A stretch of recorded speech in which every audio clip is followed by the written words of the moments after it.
The letter was waiting on the doormat when Sarah came home from work. One thin envelope.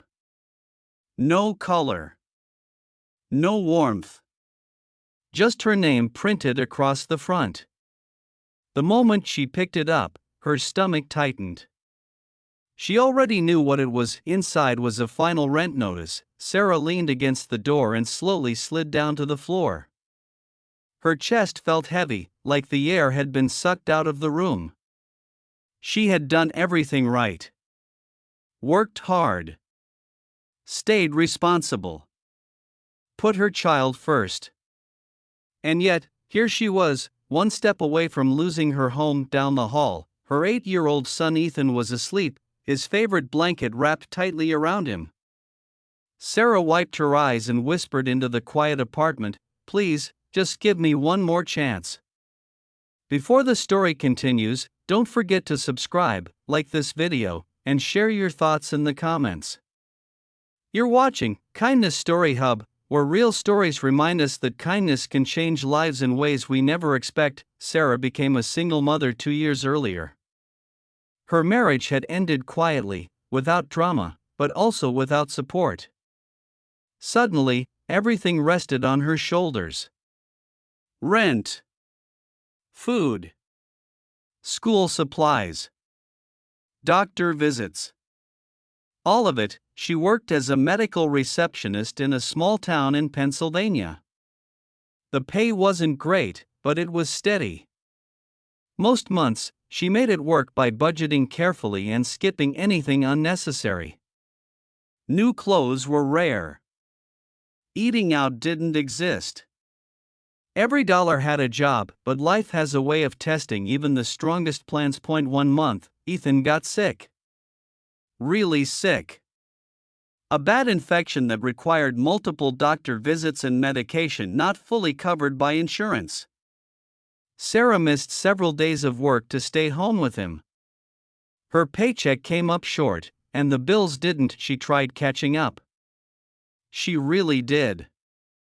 But by the time rent was due, her account balance stared back at her with a number that made her heart sink. She was $900 short. Sarah spent nights staring at the ceiling, her mind racing. She called her parents, but they lived on a fixed income. She called a friend, who was already struggling. Every option led to the same dead end. The apartment complex was quiet, the kind where people mostly kept to themselves. Short nods in the hallway. Polite smiles. No real conversations except for one neighbor. Mr. Daniel Harris lived in the unit right across from hers. A widower in his early 60s. Calm. Soft-spoken. Always kind. He waved every morning and sometimes asked Ethan how school was going. They weren't friends. Just neighbors. One evening, Sarah was struggling with grocery bags when Mr. Harris stepped in. "Let me help you with those," he said, taking a few bags without waiting for an answer. "Thank you," Sarah replied, embarrassed but grateful. As they walked, he noticed her tired eyes and slow steps. "Long day?" he asked. She forced a smile. "Something like that." That night, Sarah found a small container outside her door. Homemade soup.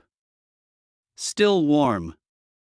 A sticky note on top read, "Thought you might need this." Sarah stood there longer than she meant to.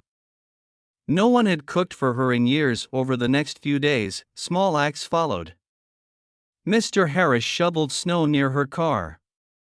He held doors.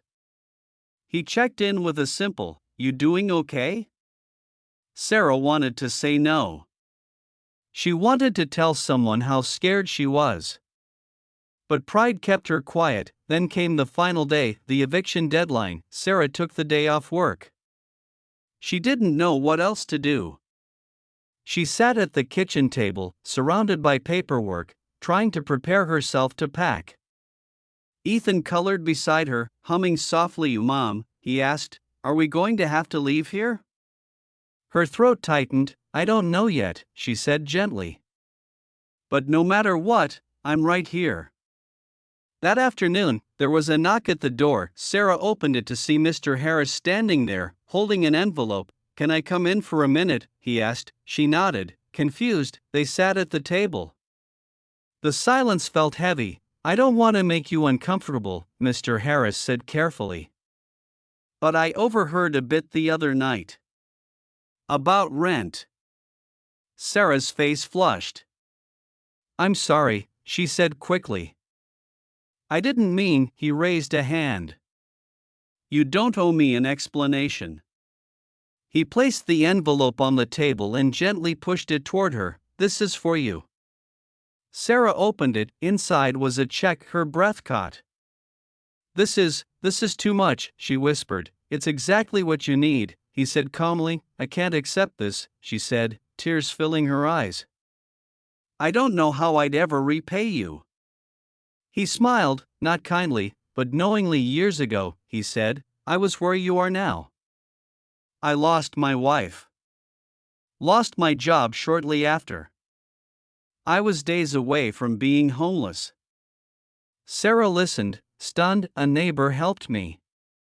No judgment. No conditions. Just kindness," he continued. "He told me that when life gave me the chance, I should do the same." He leaned forward. "This is me doing the same." Sarah broke down. Years of stress poured out in silent tears. Not just because of the money, but because someone had seen her struggle and chosen compassion. That same day, Sarah paid the rent. The relief was overwhelming. She slept that night for the first time in weeks. Life didn't magically become easy after that. But it became manageable. Sarah worked extra shifts. Slowly rebuilt her savings. She and Mr. Harris grew close in a quiet, natural way. He helped Ethan with homework. Sarah brought him meals. They became family without ever needing the label. 2 years later, Sarah was in a much better place.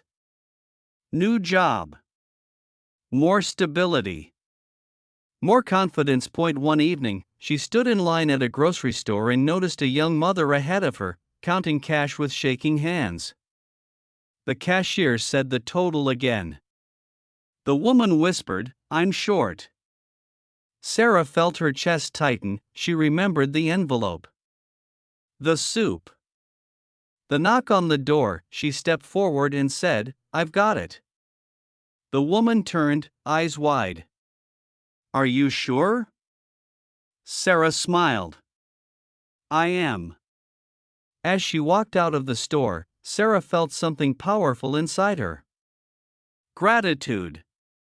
Purpose. Connection. Kindness had found her when she needed it most. Now, she was passing it on. Sometimes, all it takes is one neighbor. One moment. One choice, and that single act of kindness can change everything. If this story touched your heart, let it remind you that kindness doesn't have to be loud or grand.